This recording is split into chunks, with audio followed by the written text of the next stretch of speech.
Boston school officials heard some opposition last night to their plans for having more students use the MBTA. The change would apply to most of the 7th and 8th graders currently riding yellow school buses.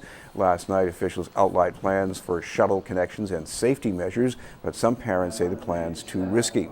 My son has been threatened 9 times to be murdered.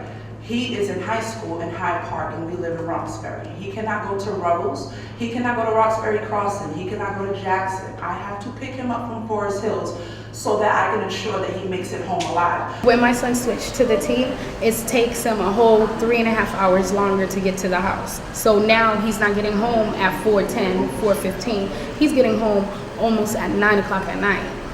That's ridiculous. This is he just turned 13 last month. We need to turn the buses around and make sure that we take into account the lives of our children, the safety of our children, and the trauma that young people go through if they're jumped, if they're beat up, and all of the things that they would deal with on the way to school.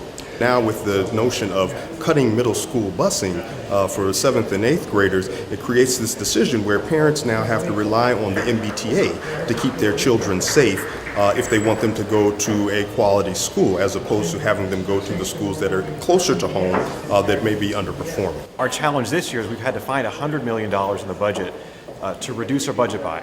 That's a big challenge, and the question for us has been, where can we find those savings? In this case, $8 million can come out of transportation by continuing to offer now MBTA passes to these students. The alternative would be to find $8 million somewhere else, from school quality, for example. It's expected the change would affect more than 4,000 students. Officials say they'll continue working on the plan with input from parents. For more information about the planning process, you can go to bostonpublicschools.org/safetransit.